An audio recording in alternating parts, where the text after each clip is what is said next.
Every 4 years, 24 countries go to war, not with weapons, with football, and the prize, the most prestigious trophy in European football history. But here's what most people don't know. This tournament has produced more upsets, more drama, and more unforgettable moments than almost any other competition on the planet, including the World Cup. So if you've ever wondered what the Euros actually are, why they matter, and why billions of people lose their minds every time they happen, stick around, because by the end of this video, you'll understand everything. Let's start from the beginning. The UEFA European Championship, most people just call it the Euros, is a tournament between the national teams of Europe, not club teams, not Barcelona or Manchester City. We're talking countries. France versus Germany, Spain versus England, Portugal versus whoever dares to show up. Think of it like the Olympics, but just for football and just for Europe. It happens every 4 years, and those 4 years matter because countries spend the entire time trying to qualify just to get a seat at the table. Now, here's something that surprises people. Europe is not just a few countries. UEFA, the organization that runs this tournament, currently has 55 member nations. 55. From giants like Germany and France all the way down to tiny nations like San Marino, which has a population smaller than most American towns. Only 24 of those 55 teams make it to the final tournament. The rest go home before it even starts.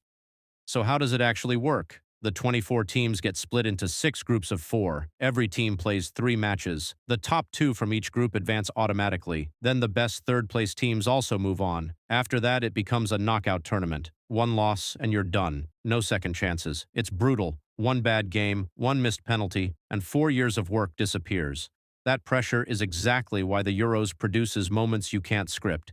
Here's one that'll blow your mind. In 1992, Denmark didn't even qualify for the tournament. They had finished behind Yugoslavia in qualifying and were out. But then Yugoslavia got banned from the competition due to a civil war. With just 10 days' notice, Denmark got the call-up. They went anyway, and then they won the whole thing. A team that wasn't even supposed to be there lifted the trophy. That's not a sports movie plot. That actually happened. Now let's talk about why Europe specifically is such a big deal. Out of the 8 nations that have ever won the FIFA World Cup, 6 of them are European. Germany, Italy, France, Spain, England. And yes, the same Denmark story fits into a long tradition of European football dominance. Europe produces the best players, the best leagues, the best tactics. So when those nations compete against each other, you're watching the very peak of global football. No warm-up matches, no easy opponents. Every single game is a fight. There's also something different about the Euros compared to the World Cup. At the World Cup, European teams sometimes face nations that simply don't have the same football infrastructure. There are mismatches, games that aren't that competitive. At the Euros, everyone is dangerous. Everyone has professional players. Everyone has a system. That's why upsets happen constantly. Greece in 2004, a team with almost no star players, defeated France, the Czech Republic, and Portugal to win the entire tournament. Portugal, by the way, had a young 19-year-old named Cristiano Ronaldo in their squad. They still lost in the final to Greece. Nobody saw that coming. Nobody. The Euros has also launched careers in ways the World Cup sometimes can't. Because the tournament is so competitive, one great performance can change everything for a player. Scouts, clubs, and fans are all watching. It's a stage where unknowns become legends overnight. So here's what you now know. The Euros is a tournament between 55 European nations, where only 24 qualify. It runs every 4 years. The format starts with groups, then knockout rounds, and it has produced some of the most shocking, incredible moments in all of football history. If the World Cup is the biggest stage on Earth, the Euros is the most dangerous because on this continent, everyone can hurt you. The next time someone mentions the Euros, you'll know exactly what they're talking about. And honestly, you might care a lot more than you expected. If this video helped it click for you, hit subscribe. There's a lot more football waiting for you here. So now you know what the Euros are. But here's where it gets really interesting. Because knowing the basics is one thing, understanding what actually makes this tournament special, that's a different conversation entirely. And trust me, once you see what's underneath the surface, you'll never watch a Euros match the same way again. Let's talk about the host nation. Unlike the World Cup, where one country hosts the entire tournament, the Euros has experimented with something different. In 2021, UEFA decided to spread the tournament across 11 different countries simultaneously. 11. Matches were played in Rome, London, Baku, Budapest, and several other cities all at once. The idea was to celebrate the 60th anniversary of the tournament by bringing football to the whole continent. In reality, it was logistical chaos. Fans had to fly across multiple countries just to follow their team. A supporter watching England could be in London one week and Budapest the next. It was ambitious, it was messy, and it will probably never happen again. Now here's something most casual fans completely overlook. Qualifying for the Euros is its own tournament within a tournament. Those 55 nations spend almost 2 full years just trying to earn one of those 24 spots. Groups are formed, points are accumulated.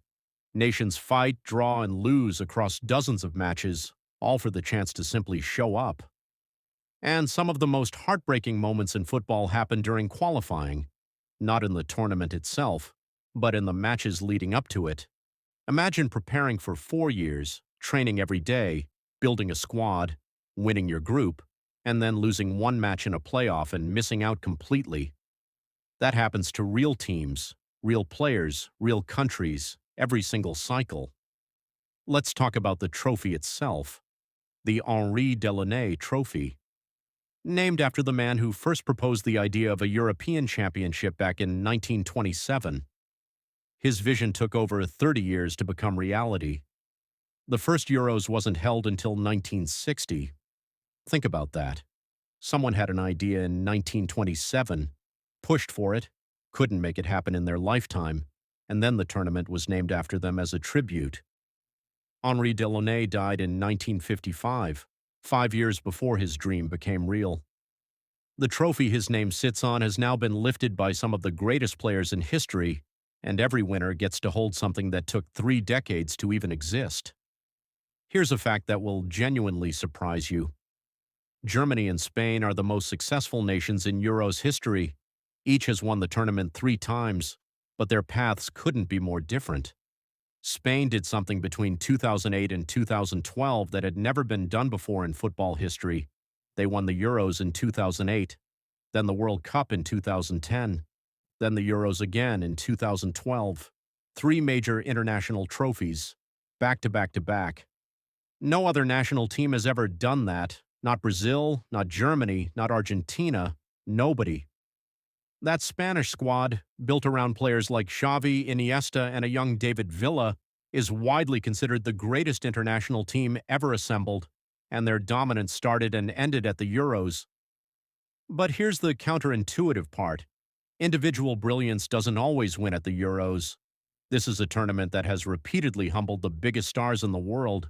Cristiano Ronaldo, the greatest player of his generation by many arguments. He played in his first Euros at 19, then again at 23, then 27, then 31. He didn't win until 2016, and when Portugal finally lifted the trophy, Ronaldo himself wasn't even on the pitch for most of the final.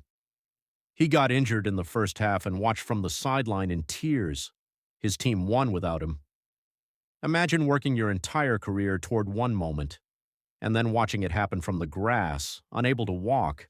That's the Euros. Unpredictable, emotional, completely indifferent to reputation. One more thing that separates this tournament from everything else: penalty shootouts. When knockout matches end level after extra time, it comes down to 5 players, a ball, and a goalkeeper. Each player walks up alone. The stadium holds its breath, and one kick decides whether an entire nation's tournament continues or ends.